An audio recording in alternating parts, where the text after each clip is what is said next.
Science की online class में आपका स्वागत है। हेलो फ्रेंड्स, मैं संदीप द्विवेदी न्यूज टेक्निक से आज आपको पढ़ाने जा रहा हूँ क्लास 9th की केमिस्ट्री का पहला चैप्टर जिसका नाम है matter around us. Matter in our surrounding या मैटर अराउंड अस।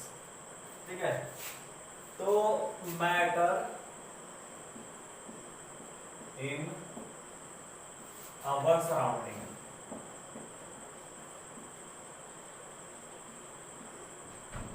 मतलब हमारे चारों तरफ का पदार्थ, हमारे चारों तरफ का पदार्थ। मैटर मतलब क्या होता है? मैटर मतलब होता है द्रव्य या फिर आप कह सकते हो पदार्थ। ठीक, तो यहाँ पर आपको जानना है कि मैटर जो है वह कितने भागों में बांटा गया है, या मैटर कितने प्रकार के होते हैं और मैटर वास्तव में होता क्या है। ठीक है, तो जैसा कि आप जानते हैं संसार में एवरीथिंग मैटर, संसार में एवरीथिंग जो भी हम देखते हैं क्या है वह मैटर। ठीक है, एवरीथिंग इज मैटर, सब कुछ मैटर है। क्यों? मैटर क्या होगा? अगर कोई मैटर है उसमें मास होगा, ठीक, वॉल्यूम होगा, वेट होगा, ठीक, and can be identify our sense organ. ठीक है, वो हमारे सेंस द्वारा क्या किया जाएगा? आइडेंटिफाई किया जा सकेगा। मतलब हमें इसकी परिभाषा यह है कि पदार्थ वह है जो स्थान खेले, जिसमें द्रव्यमान हो, जिसमें भार हो, ठीक है, और जिसका ज्ञान हम अपने ज्ञान द्वारा कर सकते हैं। It means everything matter around us, जो भी हमारे चारों तरफ है वो मैटर। क्यों? हम उसका ज्ञान प्राप्त कर ले रहे हैं तो मैटर है, और ज्ञान प्राप्त ही नहीं कर पा रहे हैं इसका उसका आप जानते ही नहीं है, और जो जानते हैं तो मैटर नहीं है। ठीक, हवा ही मैटर है। क्यों? अगर हवा की बात करें हम तो पहली बात तो ये कि हवा बलून में भरते बलून फूलता है, इसका मतलब क्या?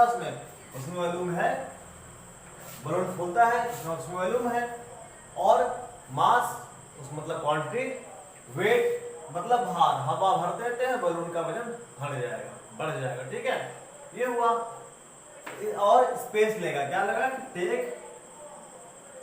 टेक स्पेस, यानी जगह लेता है। ठीक, तो जो भी पदार्थ जगह लेगा, मास होगा, वेट होगा, जिसका ज्ञान हम अपने ज्ञान द्वारा कर सकेंगे, वो सारे के सारे चीज क्या कहलाएंगे? मैटर कहलाएंगे। ठीक है, अब देखते हैं काइंड्स ऑफ मैटर। मैटर कितने भागों में बांटा गया है?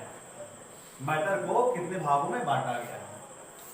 तो मैटर को मेनली बांटा गया तीन भागों में। मेनली मुख्य रूप से मैटर को तीन भागों में बांटा गया है। पहला आपका है सॉलिड, जिसे हिंदी में हम कहते हैं ठोस।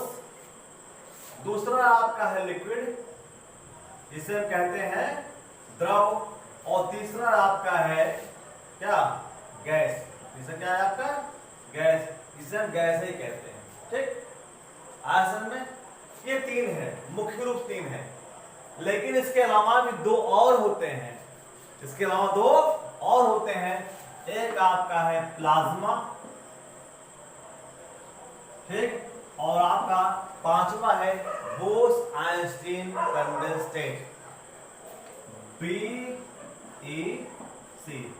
इसे जो है सत्येंद्रनाथ बोस और अल्बर्ट आइंस्टीन ने मिलकर दिया था। ठीक है, इसका नाम आपका है बोस-आइंस्टीन कंडेंसेट। हालांकि इन दोनों के बारे में आपको बहुत डिटेल में नहीं पढ़ना, क्योंकि नाम जानने में बहुत बड़ी बात है। ठीक, आप पढ़ना बस इन्हीं तीन चीजों के बारे में। किसके बारे में? सॉलिड यानी ठोस, लिक्विड यानी गैस, सॉरी लिक्विड मतलब द्रव, और गैस मतलब गैस, आप जानते हो। ठीक, डिटेल में आपको हम बताते हैं एक चीज के बारे में कि सॉलिड क्या होते हैं, लिक्विड क्या होते हैं और गैस क्या होते हैं, और वैसे होते क्यों हैं। अगर सॉलिड है तो सॉलिड क्यों होता है, लिक्विड क्यों होता है, और गैस क्यों होता है। तो जो बेसिक डिफरेंशिएशन इसमें होता है उसका कारण क्या है? उसका कारण है कि पार्ट साइज ऑफ एटम्स, ठीक, एंड बॉन्ड बिटवीन देम, जैसे अगर कोई सॉलिड है तो सॉलिड के पार्टिकल्स पास पास रहते हैं। सॉलिड के पार्टिकल्स क्या होते हैं? खूब पास पास रहते हैं। इतने पास पास सॉलिड के पार्टिकल्स रहते हैं, उनके बीच का इंटर मॉलिक्यूलर स्पेस जो होता है वो नहीं पाया जाता है, यानी पदार्थों के बीच में कोई जगह नहीं पाई जाती है तो उसमें से कोई आर पार जा सके या निकल सके बीच से। ठीक है, ये हो गया सॉलिड के पार्टिकल्स। ये मैं गोला गोला बना सकता था लेकिन मैंने इसे आपको वैसे बना दिया। ये सॉलिड पार्टिकल्स है। जैसे आपका ये व्हाइट बोर्ड है, सॉलिड है, इसमें से आप उस पार नहीं आ सकते। क्यों? तो पार्टिकल्स इतना क्लोजली अटैच है दूसरे से, इतना क्लोजली अटैच है कि आप बीच से नहीं निकल सकते। अगर पार्टिकल्स क्लोजली अटैच रहते हैं तो आप आराम से आप पर चले जाते हैं। ये तो सॉलिड कंडीशन हो गई। ये कंडीशन किसकी हो गई? सॉलिड की। अगर लिक्विड की बात करते हैं तो क्या होता है? इसके कंपेयर में लिक्विड के जो मॉलिक्यूल्स होते हैं क्या होते हैं? कुछ दूर रहते हैं। इसके कंपेयर में लिक्विड के जो मॉलिक्यूल्स होते हैं कुछ दूर रहते हैं, इनके बीच में स्पेस पाया जाता है। ठीक ठीक है। इसके अलावा अगर हम गैस की बात करें तो गैस के मॉलिक्यूल्स क्या होते हैं? गैस के मॉलिक्यूल्स दूर दूर रहते हैं, बहुत दूर दूर रहते हैं। गैस मतलब बहुत दूर, इनके बीच बहुत दूर का बहुत ज्यादा दूरी पाई जाती है, बहुत ज्यादा दूरी पाई जाती है। ये गैस के मॉलिक्यूल्स हैं। These are the gas, these are the liquid। ठीक, क्लियर हुआ? अब आप समझिए इसके अलावा क्या खूबियां होती हैं। पार्टिकल्स पास पास हैं, दूर दूर, इसके लिए समझ आ गया। अगर कोई सॉलिड है, अगर कोई सॉलिड है, इसका शेप, साइज, वॉल्यूम क्या होगा? फिक्स्ड होगा। अगर कोई सॉलिड है उसका शेप फिक्स होगा, साइज फिक्स होगा, वॉल्यूम फिक्स होगा। ठीक, ऐसा में। और अगर कोई लिक्विड है तब क्या होगा? तो वॉल्यूम तो फिक्स होगा, लिक्विड का वॉल्यूम फिक्स होगा। क्यों?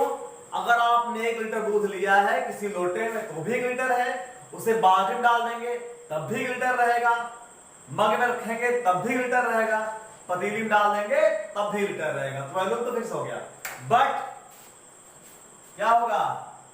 जो साइज होगा, जो शेप होगा वो क्या होगा? शेप जो है क्या होगा? चेंज, शेप चेंज होगा।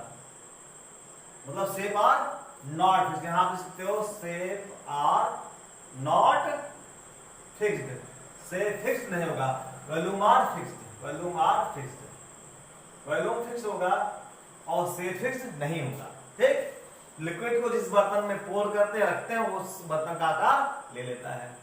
ठीक, लेकिन साथ साथ ऐसा नहीं है। अब गैस की बात बारे में आए तो गैस के पास काफी दूर दूर होते हैं और गैस का ना तो साइज फिक्स होता है, ना शेप फिक्स होता है, ना तो उसका वॉल्यूम फिक्स होता है। गैस का कुछ भी फिक्स नहीं होता है भाई। थोड़ा सा गैस आप किसी कमरे में खोल दिए, पूरे कमरे फैल जाता है। सिलेंडर गैस हल्का सा खोलिए, पूरे कमरे में भर गया। अब इस सिलेंडर के अंदर था, खोला पूरे कमरे में आ गया, और उसको बड़े कमरे में खोलेंगे पूरे कमरे में तो भी उतना ही गैस पूरे कमरे में भर जाएगा।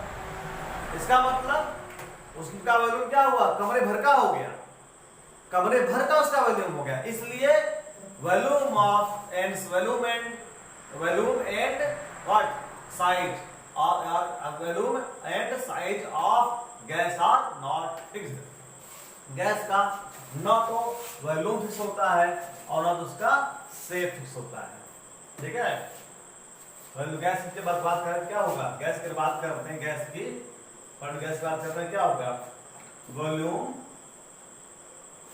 एंड शेप आर नॉट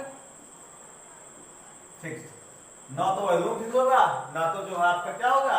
इसका शेप ही फिक्स होगा। दोनों जो है वेरिएबल होते हैं।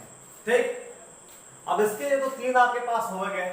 देख, कुछ पूछेगा नहीं आपसे। अगर बोर्ड में पूछता है तो आपको बस ये बताना है कि इनके पार्टिकल्स की जो बीच दूरी होती है, अगर सॉलिड है तो बीच पार्टिकल्स जो है closely attached to each other, particles दूसरे बहुत क्लोजली अटैच रहते हैं, बहुत मजबूती जुड़े रहते हैं, उनके बीच में इंटरमॉलिक्यूलर स्पेस नहीं पाया जाता है। ठीक है, ये इनका जो मास है फिक्स होता है ठीक है, और उनका वॉल्यूम फिक्स होता है, शेप फिक्स होता है। क्लियर, ये सारी चीजें हैं।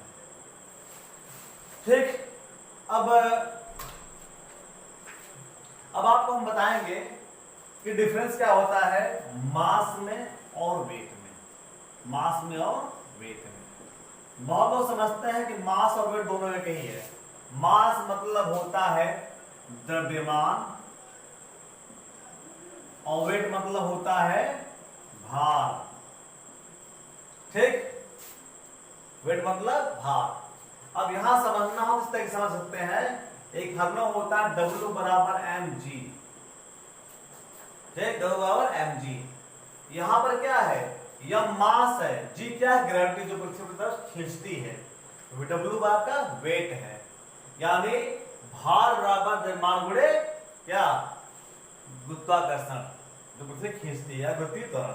ठीक है, ये आपका होगा। तो आपके मास का मतलब होता है उस पदार्थ में कितने अमाउंट में, कितनी मात्रा में मॉलिक्यूल प्रेजेंट है। ठीक, कितनी मात्रा में मॉलिक्यूल प्रेजेंट है।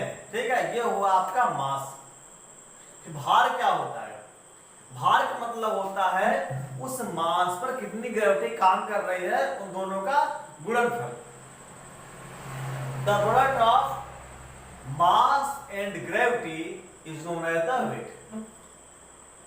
एक क्वेश्चन पूछता है बोर्ड में, क्या पूछता है, अगर कोई चीज हमारे पृथ्वी पर 10 किलोग्राम की है और 10 किलोग्राम द्रव्यमान कह देगा, 10 किलोग्राम द्रव्यमान का है, ध्यान दीजिए 10 किलो द्रव्यमान है, 10 किलोग्राम मास का है, तो उसका चंद्रमा पर कितना द्रव्यमान यानी मास होगा। आंसर होगा सेम, नो चेंज। जब मास की बात करेगा तो नहीं बदलेगा, और जब भार की बात करेगा तो चंद्रमा पर जो है पृथ्वी के वजन पर जो वजन है उसका चंद्रमा कितना हो जाएगा, 1/6 हो जाएगा। ठीक है, क्यों नहीं बदलेगा मास, हमने बोला मास वो होता जो अमाउंट इतना है। अगर 1 लीटर दूध लेके चले जाए चंद्रमा पर तब भी तो 1 लीटर दूध ही रहेगा ना, थोड़ी कम हो जाएगा। या 1 किलोग्राम चीनी लेके चले जाए तो थोड़ी चीनी कम हो जाएगा, चीनी कम नहीं होगा। चीनी पर जो जी का मान है, जो ग्रेविटी है, वो पृथ्वी का चंद्रमा पर छठा है, तो जब चंद्रमा छठवां है तो जो भार होगा उसका जो जी के साथ गुणा करेंगे 1/6 हो जाएगा, तो W हमारा 1/6 आ जाएगा चंद्रमा पर। यानी आप अगर पृथ्वी पर 60 किलो के हो, तो आपका वजन पृथ्वी 60 किलोग्राम है, तो चंद्रमा पर आपका वजन कितना होगा, केवल 10 किलो, 1/6। हाँ बिल्कुल सही कर, 1/6 ही होगा। ठीक है, आयतन में ये आपका द्रव्यमान में और क्या है, भार में अंतर होता है। जमा मतलब मास, भार मतलब